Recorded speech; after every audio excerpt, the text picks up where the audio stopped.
Fala pessoal, Cris Fedrizzi do Design da Vida. Hoje estou aqui com o Luiz Coelho e Jennifer Rodrigues, sócios fundadores do Empreende Aí, onde os dois têm a missão de desenvolver negócios prósperos nas periferias brasileiras, né? Não é de hoje, há mais de 7 anos nessa missão, né? O Luiz é formado em administração, a Jennifer em psicologia. E, além disso, eles têm diversos prêmios aí, né, nacionais em relação ao empreendedorismo, ou como talentos empreendedores, por exemplo, da Prefeitura de São Paulo, né, de um programa chamado Vai Tech, e vários outros. Depois eu convido vocês a conhecerem a história deles. Bom, não quero me estender aqui nas introduções, né, quero conhecer as pessoas por trás das nomenclaturas, né. Mas eu vou passar primeiramente para o Luiz, então depois para a Jennifer. Como vocês se definem em poucas palavras? Difícil, né? Bom, Cris, tudo bem? Bom dia, boa tarde, boa noite, dependendo da hora que a galera estiver nos ouvindo. Muito obrigado pelo convite, é um prazer estar aqui contigo e poder contar um pouco da nossa história, da história da Empreende Aí. Cara, para me definir em poucas palavras, eu acho que eu utilizaria que eu sou um cara preto, de periferia e empreendedor que tem desejo de transformar a vida das pessoas. Acho que seria isso. Uau! Muito bom. Adorei, já vou passar para a Jennifer, então. Boa. E você? Salve, galera. Prazer estar aqui participando dessa edição do podcast. Obrigada pelo convite, Cris. Espero que a gente possa contribuir muito aí com quem estiver ouvindo. Bom, difícil, né, essa missão de se resumir em poucas palavras, mas acho que eu me definiria como uma pessoa sensata, assim. Acho que eu vou muito para o lugar da escuta, de entender as razões, os motivos das pessoas que levam a determinadas ações, e talvez eu tenha escolhido psicologia muito motivada por isso. E eu me vejo nesse lugar, assim, de poder trabalhar o propósito das pessoas para que elas possam trabalhar com aquilo que elas verdadeiramente se encantam, se apaixonam. Eu acho que é um pouco disso que a gente traz para dentro da Empreende Aí, atrelado a esse universo tão potente que são os negócios de periferia. Então, vindo da periferia, a gente se coloca nesse lugar de igual e compartilha muita experiência, figurinha e aprendizados. Olha, eu tô muito curioso assim para conhecer, porque primeiramente, eu confesso, assim, é uma coisa que eu já tenho trabalhado aqui no Design da Vida de trazer mais diversidade. Quando eu falo diversidade, é no sentido de perspectiva mesmo, né? E eu acredito que vocês têm uma perspectiva que pode somar demais, tá? Somar demais de uma outra ótica, né? Tanto do empreendedorismo social, que é nos últimas entrevistas, está tudo nessa linha do empreendedorismo social. É sempre uma busca minha mesmo, sabe? Começa de uma busca minha, que eu vejo que também a audiência gosta, né? E aí eu vou atrás e começo a aprofundar nesses temas, né? Mas, enfim, só para falar isso, que é um prazer, assim, estar com vocês aqui. Eu acho que vai ser bem legal, vai ser uma perspectiva diferente e bem importante. Então, primeiramente, eu queria começar com o início lá de vocês, né? Vocês começaram com um curso piloto, né? Chamado Despertando Empreendedor, acho que é isso, né? E aí a pergunta é, cara, o que vocês estavam em casa, tipo, da onde surgiu, entendeu? Eu fiquei me imaginando, da onde surgiu, vocês estavam em casa um dia e falaram, eu vou, sabe, o que foi a primeira motivação e o que foi esse curso piloto? Bacana. Então, assim, a Empreende Aí começa em 2015, a princípio como um blog, né, onde o Luiz relatava as experiências dele em outros empreendimentos. Nessa época eu apoiava com a revisão dos conteúdos. E a gente fazia uma leitura do momento que existiam muitas organizações, né, que falavam sobre empreendedorismo, mas que não conseguiam se conectar com os empreendedores de base periférica, principalmente por conta da barreira da linguagem, então cheios de termos técnicos, termos em inglês.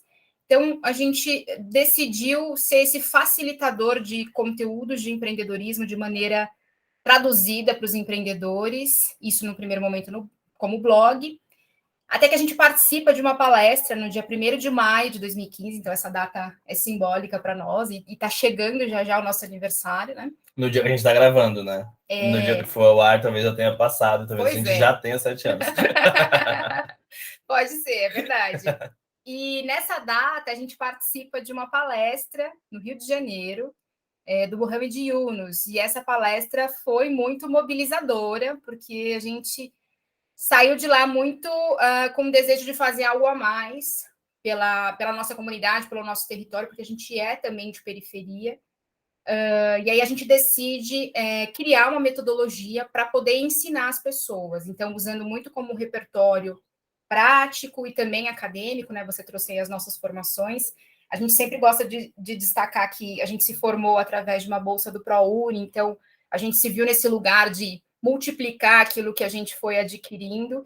E então a gente cria essa metodologia chamada Despertando Empreendedor, do qual a gente fez a primeira turma piloto já no mês seguinte dessa palestra, em meados de junho ali de 2015. Foi uma turma teste, assim, para a gente poder validar o modelo que a gente estava estruturando, bem nesse formato MVP, com o que a gente tem na mão.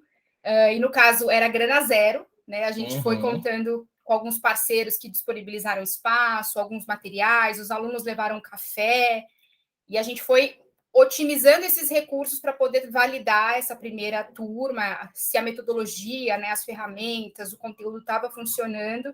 E aí, a partir desses dados que a gente coletou da primeira turma, foram importantes para que a gente pudesse bater na porta das empresas, institutos e fundações com esses resultados, buscando patrocínio e apoio para os programas. A gente conseguiu encaixar um modelo onde a gente oferta hoje, né, os cursos de maneira gratuita para os empreendedores, e quem financiam, né, os programas e projetos são as empresas, institutos e fundações. Aí não sei se o Luiz quer complementar também.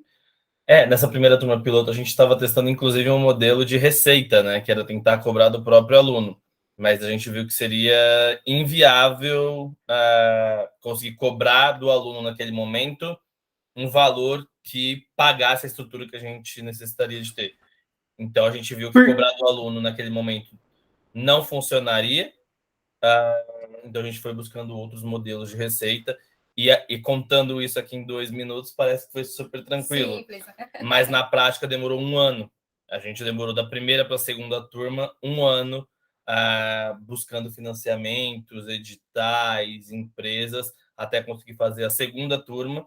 E dali para frente são várias e várias e várias todos os anos. E no primeiro ano a gente fazia dupla jornada, né? Porque Sim. Até então a Empreende Aí não estava trazendo esse retorno financeiro, então a gente tinha outras ocupações que traziam esse retorno, enquanto a gente estava tentando validar o modelo da Empreende Aí paralelamente. Então a gente tinha uma dupla jornada de trabalho até fazer a Empreende Aí dar certo e conseguir, né, uma sustentabilidade financeira.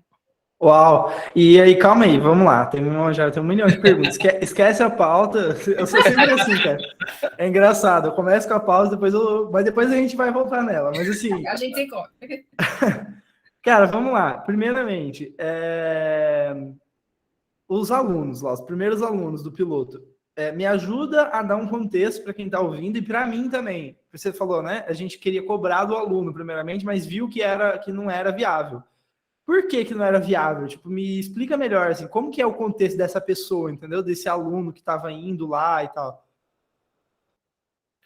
Cara, a gente está falando, acho que tem algumas questões aqui, né? Acho que o primeiro não era um curso conhecido, né? Não tinha uma base de pessoas que já faziam o curso que poderiam indicar para outras pessoas.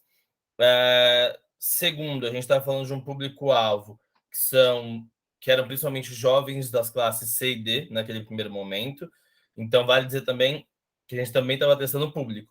Então, a gente fez toda uma campanha voltada para uma galera mais jovem, até 16, 18 foi a nossa primeira ideia, mas a galera que se inscreveu já era um pouco mais velha, já tinha ali 18, 20 e poucos, mas ainda assim era uma galera mais velha, mas que não teria recurso para pagar por um curso de empreendedorismo. E aí, veja bem, a gente é muito acostumado na quebrada a pagar por curso técnico de alguma coisa, por um curso de inglês, por um curso de XPTO, mas não de empreendedorismo.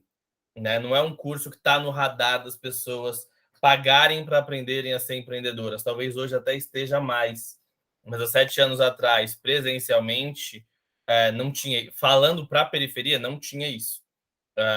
Então, além do contexto financeiro da galera, eu acho que tinha um contexto de momento de mercado que o empreendedorismo ainda não estava sendo tão falado como é agora. agora a gente vê empreendedorismo à torta e à direita, 200 canais falando sobre isso, milhões de páginas no Verdade. Instagram, influenciadores que ficaram gigantescos, mas na época isso não era um tema tão recorrente. E em paralelo, o nosso público também não é um público que tenha muitos recursos sobrando para pagar por um curso que poucas pessoas ainda conheciam a respeito. Então, acho que tinha esse contexto naquela época para pensar em um curso pago pelos empreendedores. Não sei se a Jenny quer complementar. E hoje a gente olha para o empreendedor, né, como um beneficiário dos programas e projetos, né, e os clientes são as empresas que apoiam, né, esses programas. Então, a gente faz essa classificação na hora de poder se estruturar, né? E, assim, a gente pôde lidar com histórias incríveis, assim. Acho que muitas pessoas tendem a olhar as periferias como um lugar de escassez, mas a gente vê como um lugar de potência, assim. Então, ou galera criativa para poder criar soluções para os próprios problemas que vivenciam. Então, nada melhor do que trazer, né, os conceitos, as ferramentas de empreendedorismo para poder ajudar eles a canalizarem as ideias e colocarem em prática tudo aquilo que eles acreditam, né? Só queria pegar um trechinho aqui em cima do que a Jennifer falou, que é isso, né? A gente acredita muito que a periferia é potência, tem muita criatividade, tem muita gente foda, e ao mesmo tempo tem falta de oportunidade para essa galera conseguir crescer e arrebentar. Então, quando a gente traz, em uma linguagem acessível, conceitos sobre empreendedorismo, sobre inovação, de uma forma que as pessoas entendam, a gente acredita muito que a gente está compartilhando poder, porque ferramentas de inovação são ferramentas de poder, ferramentas de empreendedorismo são ferramentas de poder. Se eu não preciso nem tirar, mas se eu não levo isso para a galera, ou se eu levo em uma linguagem que a galera não entende, eu estou criando uma forma de manter as coisas como estão. Então, por isso que eu acredito que através do empreendedorismo, óbvio que a gente não está falando aqui do empreendedorismo do Elon Musk que vai lá e compra o Twitter por 44 bilhões. Não é esse tipo de empreendedorismo. Não tenho nada contra esse tipo de empreendedorismo. Mas não é isso que a gente está falando. A gente está falando de fazer pequenas revoluções na vida das pessoas através dessas ferramentas, através desse conhecimento. E com isso a gente já vem, Cris, aumentando ali a renda das pessoas. Nas últimas mensurações que a gente fez, o faturamento das pessoas triplicava depois de passar pelo nosso curso. Então, eu estou falando que uma mulher negra de periferia triplicou a renda familiar dela com os conhecimentos que a gente levou através do curso. Então, isso é uma micro-revolução no nosso ponto de vista, saca?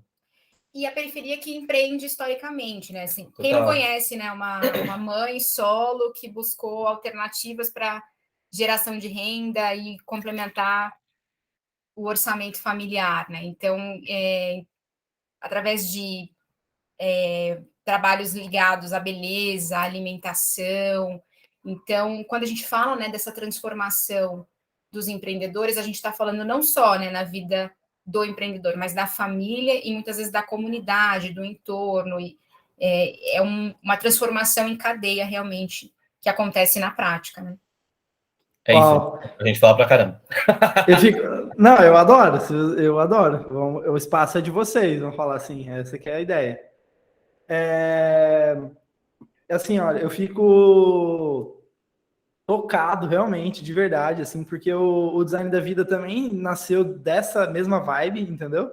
Então, eu estava em São Paulo, trabalhando no meio de startups e toda essa galera da tecnologia e tudo mais, e tinha uma falta, talvez por ter também nascido uma família que não tinha, não exatamente na periferia, mas, assim, com mãe que ficou desempregada durante vários anos, tipo, sabe, um perrengue microempreendedor, minha família é microempreendedora e tal, e sempre naquela incerteza do que ia ser no dia seguinte, sabe?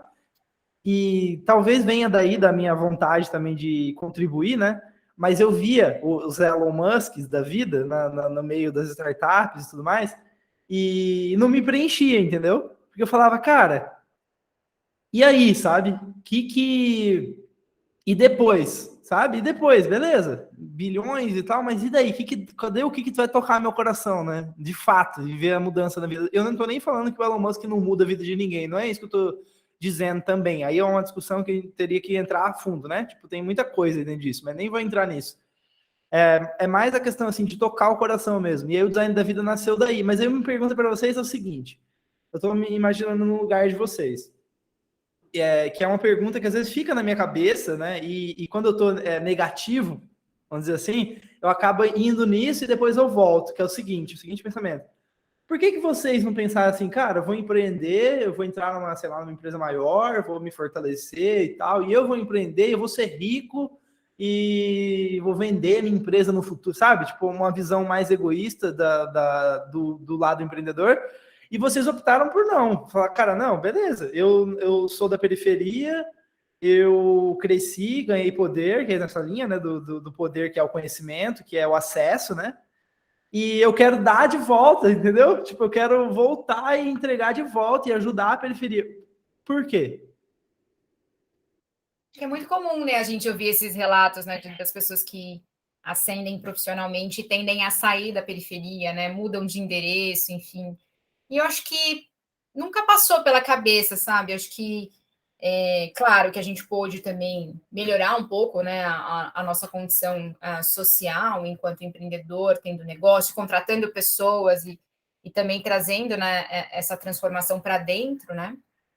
Mas particularmente para mim nunca me passou assim pela cabeça em sair. Eu acho que é um lugar de raízes fortes, sabe? Eu acho que as histórias estão aqui, a minha história está aqui, então eu acho que eu me vi nesse lugar de pertencimento e de poder, justamente no que você falou, né? De devolver aquilo que eu adquiri e olhar também a periferia, né? Como um lugar mesmo de potência, assim. Eu acho que errada é a marca que ainda não viu, né? A capacidade produtiva, financeira que a periferia pode gerar, sabe? Assim, em termos de negócios, poder de consumo, entre outras coisas. Assim, eu acho que quem ainda tem essa visão está com uma visão muito limitada, sabe?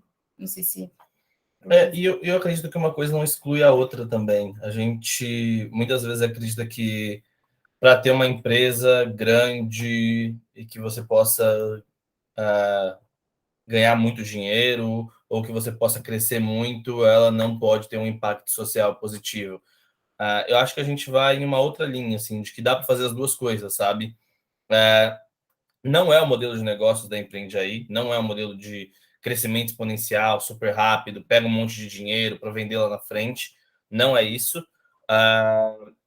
Nunca foi. A gente nunca criou um negócio pensando, vamos pegar um montão de dinheiro, crescer loucamente e depois vender.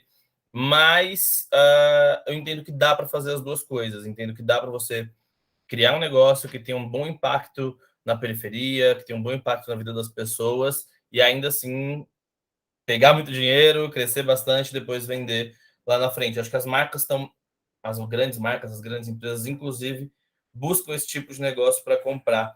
A Unilever recentemente fez uma pancada de aquisições de empresas B, né?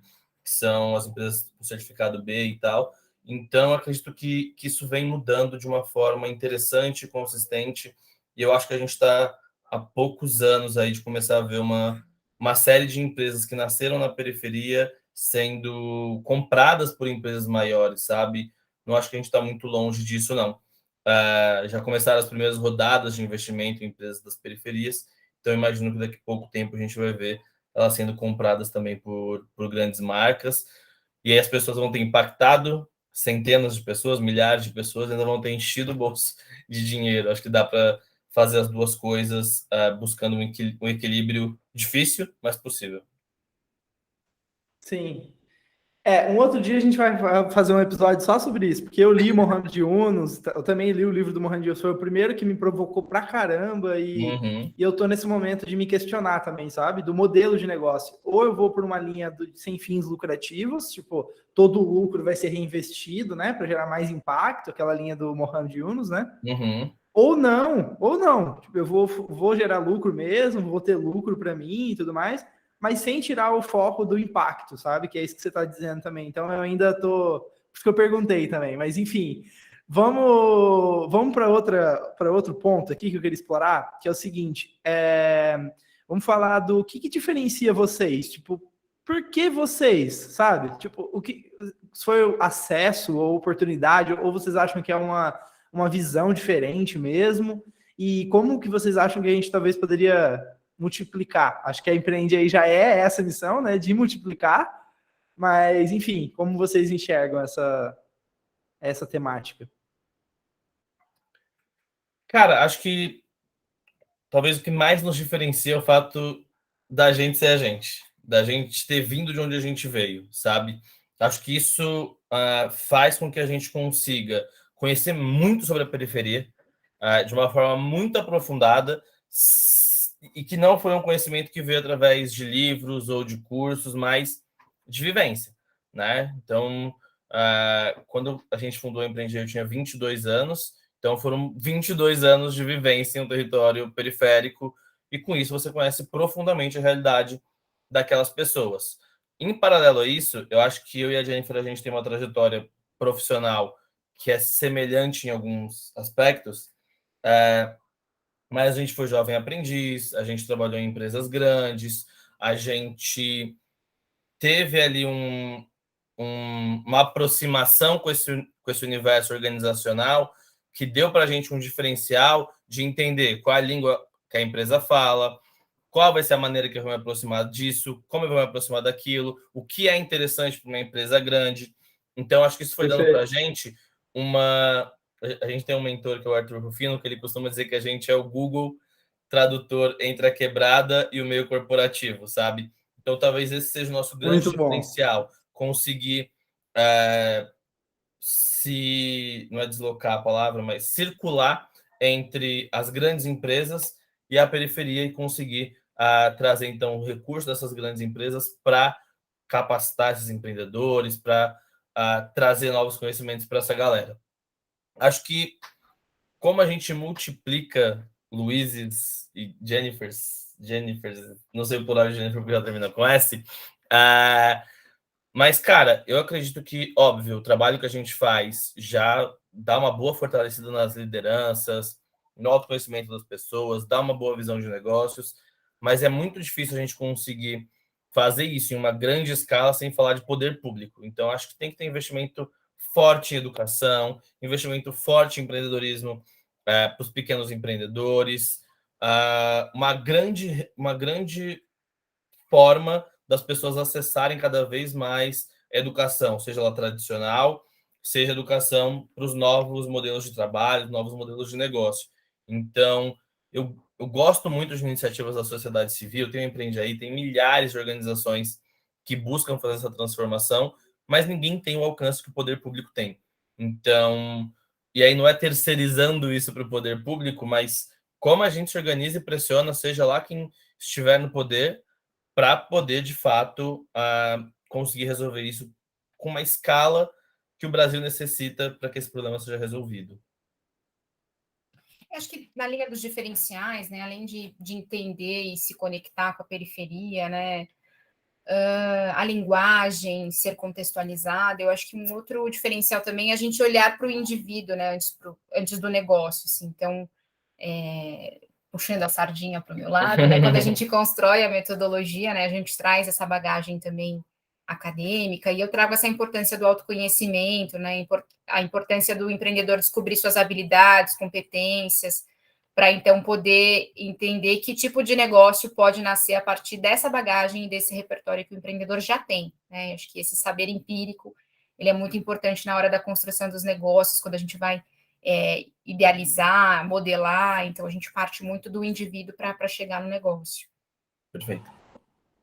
Nossa, galera, assim, não é jabá, não, tipo, de coração mesmo, é muito bonito, assim, a história de vocês e, pô, fico emocionado mesmo, parabéns, me anima a continuar, porque tem dias que é foda, assim, sinceramente, tipo, tem dias que você começa a se questionar, né? Pô, será que, sabe, você vai cansando e tal. E, existem alguns dias, mas aí logo em seguida, Francisco Vicente lá, Yunus, ele até me falou, eu falei, o que você faz, né, nesses dias que você tá... Ele falou, não, tem dias que eu tô assim mesmo, mas ouvi uma vez de um amigo, ele comentou comigo, que falou assim, cara, não importa, o que importa é que eu vou morrer lutando.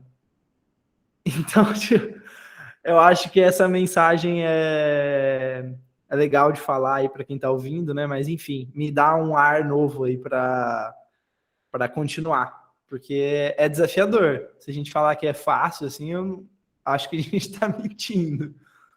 Total. A gente costuma dizer para os empreendedores que empreender é uma montanha russa, né? Hora você está lá em cima, hora lá embaixo, e às vezes no mesmo dia, né? Um turbilhão de informações, notícias, acontecimentos, enfim, equilibrar os pratos, todos os pratos é bem difícil, mas é gostoso também. Eu acho que quando a gente vê a entrega acontecendo, ela é muito realizadora também, sabe? Eu queria aprofundar um pouco nisso, porque eu e a Jennifer, a gente fala bastante sobre isso aqui em casa. A gente, além de ser sócio, somos um casal. Sim. Acho que a gente não tinha dito isso ainda no podcast, né? Na vida a gente fala o tempo todo.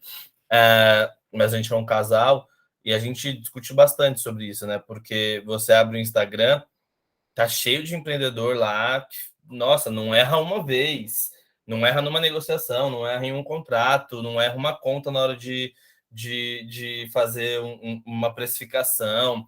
São pessoas perfeitas e isso, estou tentando procurar a palavra correta, mas acho que a palavra correta é mentira mesmo, né? Isso é mentira.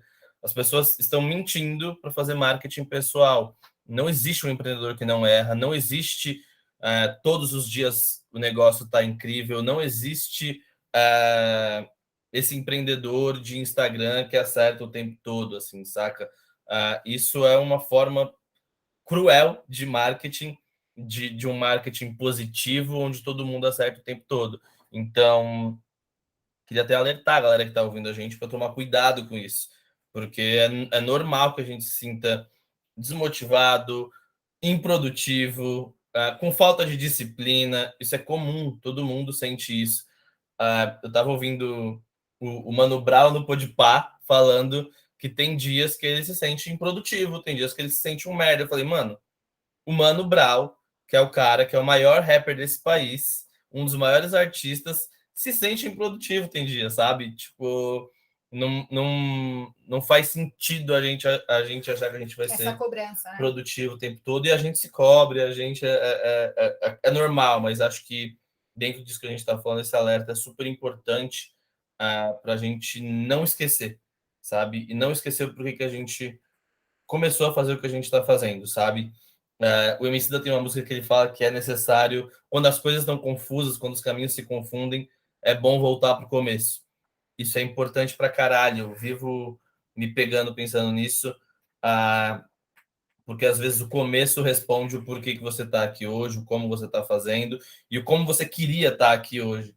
Então, quando a gente olha 7 anos atrás, tem vários olhares de que a gente queria estar aqui hoje, a gente está aqui, então vale a gente entender que talvez aqui mais 7 anos a gente esteja em um lugar ainda mais foda, podendo ajudar ainda mais gente e construindo coisas ainda mais bacanas. Mas é isso, acho que o dia a dia é duro, mas quando a gente olha no passado com mais cuidado, a gente vê que a gente evoluiu muito. Cara, eu tô muito pensando nisso nos últimos dias. Tipo, ontem, a gente tá gravando aqui no dia 27 de abril de 2022, tá, galera? Então, boa. Ontem foi meu aniversário. Parabéns! Valeu. E eu fiz 25 anos, sou um jovem. Um jovem aprendiz. Eu quero ser um jovem aprendiz para sempre. Essa é a minha pegada. Mas, enfim, cara, eu tô muito pensativo sobre isso que você está falando, porque é tão fácil na vida de Instagram você tá sempre se comparando. Cara, é a engrenagem da plataforma, tipo, se comparar ali, entendeu? E a gente vive, em maioria, né, na sociedade, na nossa sociedade hoje, é muito corrido, tudo é muito corrido, né? Acelerado, ninguém tem tempo para nada. Todo mundo é meio que escravo ou do seu próprio negócio ou do seu próprio emprego, tá ligado? E fica todo mundo correndo e tal. E não para olhar para as raízes, né? E, cara, um dia isso é uma coisa que eu tô parando até para refletir mais, assim, sobre as raízes, de onde eu vim e tal. E o quanto que isso é importante, né? Eu fiz um exercício que eu recomendo aí para quem está ouvindo, indo nessa pegada do que o Luiz falou, que é assim, eu fiz uma retrospectiva mental. Sabe, tipo, cara, sabe, tipo, desde lá da infância, assim, eu peguei, tipo, meia hora tomando banho, minha namorada batendo lá, sai do banho, tipo assim, 40 minutos no banho. Aí, tipo, eu fiquei fazendo essa visão mental, sabe, de retrospectiva. Cara, quem que eu era, de onde eu vim e tal. E, porra, cara, eu me dei conta desse negócio seguinte, às vezes a gente se compara, a gente tá lá na montanha, vamos falar assim, que a gente tá no topo da montanha, do Everest, né? Aí, beleza. Aí a gente olha para outra montanha, que é no Instagram, e vê assim outra pessoa lá acima de você, vamos dizer assim, em algum nível, né? Naquela montanha ali do Everest, beleza. Aí você fala, porra, a pessoa tá lá ali no topo e tal. Só que tem um detalhe, e principalmente quem nasceu numa família de baixa renda, que seja, eu me dei conta disso. Porra, a pessoa veio de helicóptero, velho. A pessoa veio de helicóptero, eu vim subir essa porra sozinho, tá ligado? Escalei essa porra, aprendi a usar as ferramentas, entendeu? Tipo, e eu subi até aqui e a pessoa tá ali do lado e veio de helicóptero, eu tô me comparando com ela. Então, cara, eu acho que é muito importante fazer essa. E aí a provocação central é não se comparar, cara. Eu acho que essa é a provocação que eu deixo também, porque. E aí olhar para isso que o Luiz falou, né? Quem que eu era um ano atrás? Porque, cara, o que importa é isso no final do dia, é quem você era há um ano atrás, né? Não importa o que o outro do Instagram tá mostrando, né? Tipo... Não, perfeito isso, né? Acho que são partidas, né? Pontos de partidas diferentes, né? Quando a gente faz esse exercício. Então, não é possível a gente fazer essa comparação, porque seria muito injusta, né? E eu acho que isso que você fala é muito interessante, né? A gente respeitar os nossos tempos, as nossas evoluções e celebrar. Às vezes a gente tem pouco tempo de celebrar essas conquistas, ainda que seja pequena, sabe? Eu acho que é muito importante a gente ter a gente como referência nessa trajetória, assim, para medir o nosso sucesso, né? A partir da nossa evolução e não comparada com a do outro, né? Perfeito. Porque, de fato, as redes sociais, acho que elas são, né, o pano e motivo para muitas das questões de saúde mental que a gente tem hoje em dia, né? Quantos empreendedores ficam ansiosos, pessoas também normais, enfim, que não são empreendedores. Porque, pessoas normais é ótimo. Somos anormais, é verdade. Só maluco. Só maluco para empreender no Brasil, né? Mas é gostoso. Eu acho que se a gente, né, fica se baseando pela métrica do outro, é muito injusto. E assim, é uma felicidade, uma vitrine que não existe, que não é real, né? Ela é forjada para parecer daquela forma, né? Exatamente. Filosofamos aqui. Vamos... Adorei, eu adoro esses momentos assim. Tá, agora vamos falar, então, a gente está chegando, galera, nos últimos 15 minutos aí. E eu queria falar um pouquinho dos aprendizados, né? Eu acho que, e aí, aprendizados a partir da periferia. Eu queria pegar esse ponto de vista, assim, tipo, o que são algumas formas de fazer, o como fazer, que só a periferia tem, sabe? Da pegada, tipo, a pegada ou a mentalidade, que seja, que vocês acham que seria um presente se a gente conseguisse extrair da periferia, sabe? Tipo, cara, o que é aquela coisa, qualidade inata ali, bonita, e que só a periferia tem, que a gente deveria aprender, talvez? Legal. Eu não sei se bonita, mas eficiente, talvez. Eu vou começar, depois a Jennifer pode me complementar. Eu já escrevi alguns artigos sobre isso, mas eu venho... Alguns é ótimo, né? Escrevi um artigo sobre isso e a gente vai postando alguns conteúdos sobre isso. Mas eu acredito que tem uma que é muito importante, que é a sobrevivência, cara. Eu acho que... não sei o quanto todo mundo para pensar sobre isso, mas a gente precisa muitas vezes simplesmente sobreviver.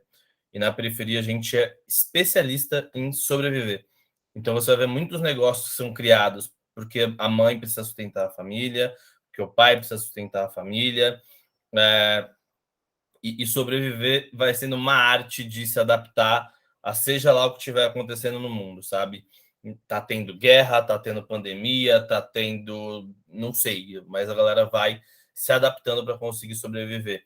Então, acho que mecanismos de sobrevivência, a periferia é especialista, seja para criar negócios, para arrumar um trabalho, para criar um movimento social, para criar uma cultura de resistência, que é de onde nasce o hip hop, por exemplo, e que aí vai virando um monte de outras coisas. mas eu acho que esse é um aspecto super importante. Daí tem alguns outros, eu vou falar só mais um aí, a gente pode ir puxando, que eu acho que um outro é a criatividade. Quando a gente fala de sobrevivência, a gente fala de encontrar métodos criativos para sobreviver. Então, é difícil arrumar vaga na creche, as mães precisam trabalhar. Pô, beleza. Qual é... As mulheres se organizam e uma mãe não trabalha e recebe para cuidar dos filhos das outras que precisam ir trabalhar. Então, isso é uma forma de sobrevivência, de empreender, de gerar renda e, ao mesmo tempo, de criatividade, sabe? E que é orgânico muitas vezes. Não senta em uma convenção todas as mães para combinar qual mãe que vai cuidar, sabe? É uma parada que simplesmente vai acontecendo, as pessoas vão se ajudando, vão sendo criativas e vão criando formas para ganharem suas vidas, ganharem dinheiro e sobreviverem. Então, acho que eu iria nessa linha mesmo, assim, de pensar as soluções, né? Acho que criatividade emana, assim, a gente já viu lindos exemplos, assim, né? De poder olhar a oportunidade, de poder criar um negócio a partir de uma necessidade ou de um problema que ela mesma, né? Ele ou ela vivencia, né? Ontem mesmo eu estava numa roda de mentoria em uma das unidades que a gente gere de um coworking público, porque é isso, né? Empreende aí, além de ser escola, né? A gente tem essa frente de ensino, a gente tem a frente de gestão de espaços e a gente tem uma frente de microcrédito. Nessa frente de gestão de espaços, não sabia disso. A gente tem essas 3 vertentes.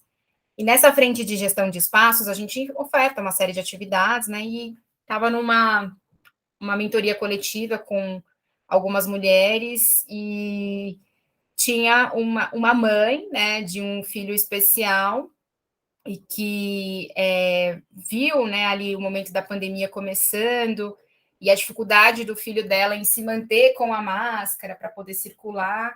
E aí ela decide criar uma máscara de um personagem, assim, com uma proteção para o rosto por completo e a parte em que cobria nariz e boca, assim. E aí ela criou do Pikachu, enfim, vários personagens e que ela começou a soltar isso em grupos em que ela estava e toda vez que ela soltava, ela recebia pelo menos 20 encomendas, sabe? Isso ela foi crescendo, escalando, aí colocou a lojinha dela na Elo 7 e aí ela criou toda uma sistemática de divulgação, então ela organiza um mês divulgando só no início e depois ela vai se organizando para fazer as entregas de acordo com as encomendas que ela recebeu. Então, assim, a partir de uma dor dela, né, de garantir que o filho dela estivesse seguro, ela criou uma forma de poder entretê-lo e fazer com que ele usasse a máscara, sabe? E ela viu essa necessidade em outras mães também, que, enfim, acreditaram, né, no negócio, na qualidade da entrega dela e que conseguiu se manter durante a pandemia. E aí agora ela está migrando para outros produtos, focando em mêsversário. Então, assim, não para. Acho que exemplificando, né, a questão da criatividade versus necessidade, acho que é um pouco disso. Esse exemplo é incrível, né? Tem criatividade, tem sobrevivência, tem diversão, tem tudo junto. E tem garra também, né? Eu acho que tem isso também, né? Tipo, para a pessoa conseguir, cara, se adaptar, sobreviver, e tem muita garra, tem muito, tipo, casca mesmo, né? Que a pessoa tem que fazer acontecer, tipo, não tem outra... Tem uma frase de um autor que ele é um psicólogo, chama Viktor Frankl. Ele escreveu um livro no campo de concentração, ele sobreviveu a um campo de concentração nazista e saiu vivo, tipo assim, né, do campo de concentração, que é bizarro, né, porque a maioria não sobreviveu.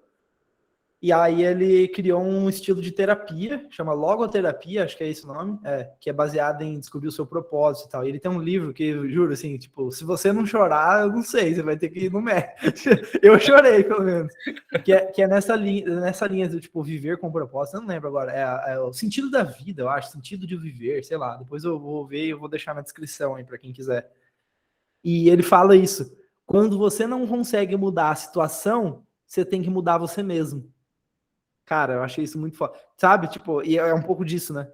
Cara, você tá ali, pandemia, você tem que comprar coisa para o seu filho e tal. E aí, sabe, o ser humano, ele vai além.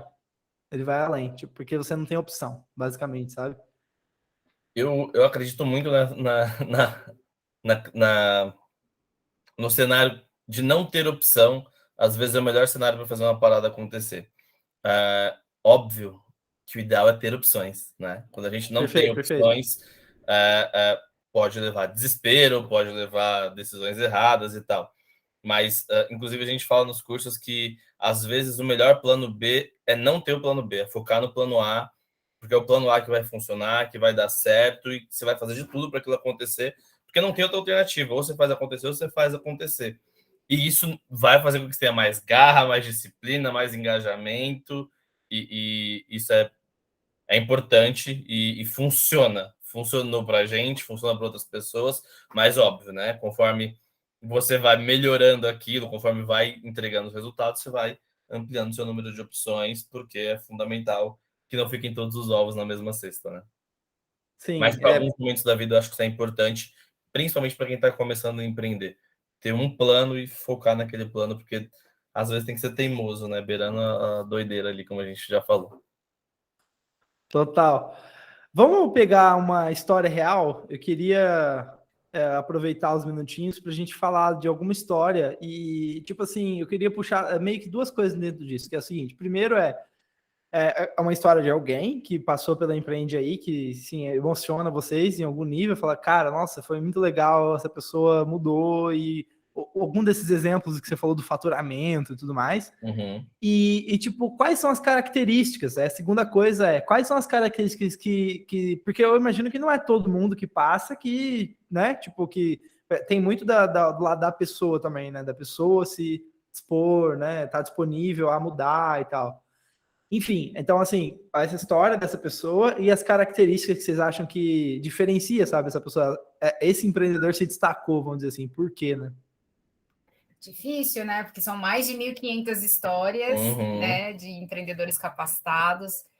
E é bem bacana que, assim, grande maioria são mulheres, né? Então, 69% do nosso público são de mulheres, 75% se declaram como pretos e pardos. Então, acho que essa identificação também ela é reverberada, né, a partir do time de sócios. Então, eu enquanto mulher, Luiz enquanto homem negro. Então, trabalhar essa identificação é uma das bandeiras transversais, assim, que a gente vai trazendo na metodologia. Mas eu pensei no Diogo, não sei se pensou em alguma outra história. Eu acho que tem o Diogo, tem o Bruno, mas eu penso que tem uma virada ali na história da Ju. Tá. Se de repente você quiser contar, eu posso contar do Diogo ou do Bruno, enfim, não sei. Tá. Eu acho que, assim, a gente tem pessoas empreendendo por vários motivos, né, na periferia, desde a necessidade, ou porque está olhando o empreendedorismo como uma oportunidade de ter mais liberdade, qualidade de vida, de ser o próprio chefe. Acho que as razões são inúmeras, né? Assim, de ter liberdade é uma falsa sensação, né? Porque às vezes a gente acha que vai ter o tempo totalmente, né, autogerenciado na verdade, a gente vai ajustando, né, conforme as demandas dos clientes. Então, isso é muito relativo. Uhum. Mas a história da Ju Dias, ela tem uma agência de comunicação e marketing chamada Bora Lá, e ela veio, assim, de um mercado, enfim, de luxo, trabalhando com joias e tudo mais. Ela é formada em comunicação social, e assim, ela estava vivendo um momento de pressão tão grande e ela tinha conseguido também ascender na carreira, tinha saído da periferia, foi morar em Pinheiros, e ela foi percebendo que estava perdendo as raízes, né? Até que ela decide sair desse trabalho, dar um basta, volta para a casa dos pais, e a partir do repertório que ela tinha em comunicação, ela visualiza esse cenário, né, de escassez, porque assim, fazer uma logo, um cartão de visita é caro. E a gente vê, né, o crescimento dos negócios e poucos conseguindo se posicionar, criar uma estratégia de comunicação, de marketing. Então, olhando todo esse contexto e a retomada dela, ela decide criar um negócio nessa área para poder também divulgar e fortalecer outros negócios através da comunicação, né? Então, ela foi nossa aluna lá em 2017 e a gente se vê muito nesse lugar também de contratar, né, os serviços desses empreendedores que passam pelos cursos. Então, a Ju Dias está com a gente também enquanto Bora Lá fazendo peças de designer, campanhas dos cursos, desde então com a gente, porque a gente também se vê nesse lugar de fortalecer os pequenos negócios, né? Acho que é um pouco por aí, não sei se você quer complementar, da Ju? Ia falar que nessa história de autoconhecimento, a Ju entrou no curso com a ideia de vender bolo de pote. E aí, quando ela começou a ter contato ali com as aulas de autoconhecimento, com as aulas onde a gente fala de ideação, que você gosta de fazer, ela falou, gente, bolo de pote nada, o que eu sei fazer é outra coisa, eu tenho outro repertório, outro conhecimento, Uau. e aí pivotou aí para a ideia da agência.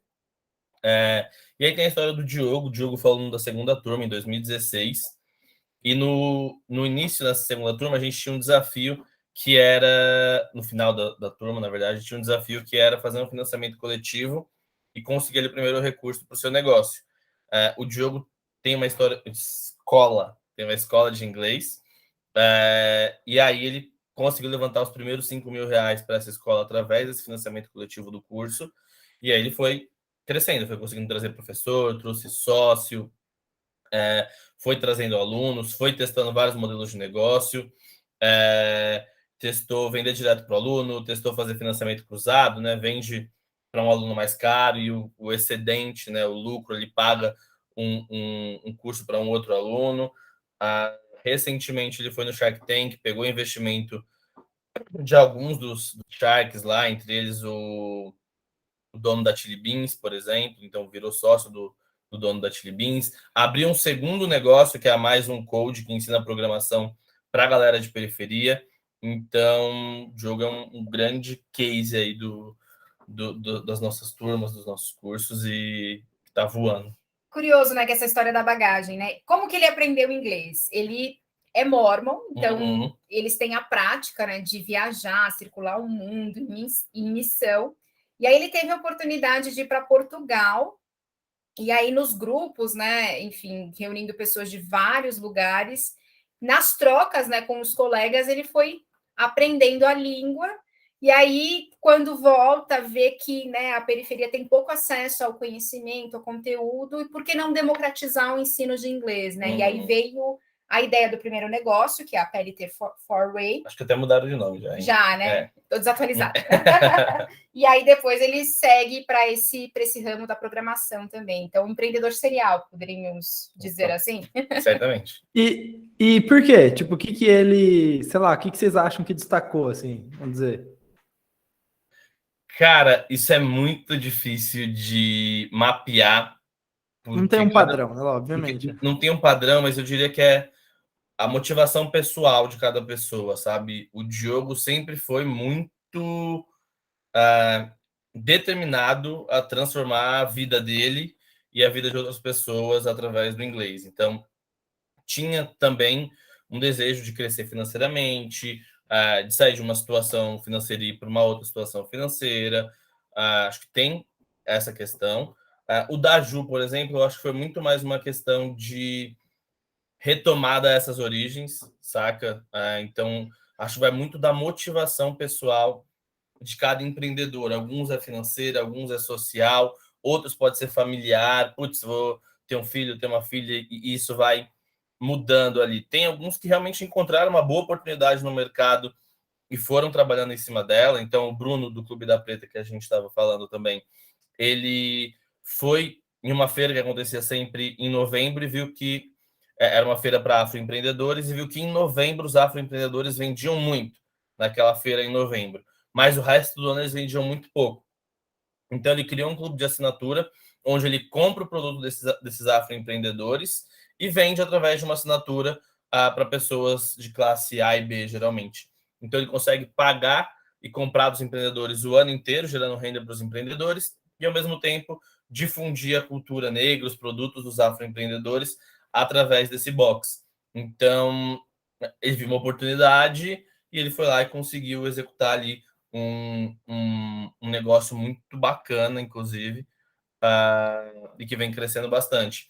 Então, tem muitas histórias, é o que a Jennifer estava falando, né? São 1.300, mais já de 1.300 empreendedores capacitados, dependendo se você estiver ouvindo esse podcast em 2025, espero que sejam milhões de empreendedores capacitados. Mas acho que tem um ponto importante, que a gente está contando histórias de pessoas, que vocês podem procurar na internet e vão encontrar, mas tem as histórias que a gente não conta o nome da pessoa, mas que são fundamentais, assim, no impacto do que a gente faz. Então, a gente vê o relato de várias mulheres, por exemplo, se separando dos maridos depois que os negócios começam a dar certo.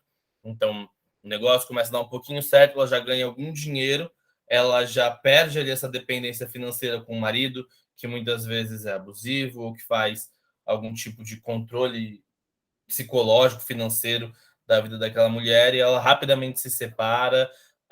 Óbvio, não estou falando que é bom que a gente cria separações, mas se a mulher está em uma situação de violência, é bom que isso aconteça, né? Então a gente consegue ir trazendo mais autonomia através de uma geração de renda, de uma melhoria de vida ali, através do dinheiro mesmo, né?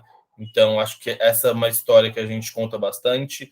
Não tem um rosto, não tem um nome, porque acontece com muitas mulheres. Era um relato que a Jennifer, principalmente, ouvia frequentemente das empreendedoras, assim, que buscavam ela para falar isso. Obviamente, por ser uma questão mais... que a Jennifer entenderia melhor. Exato.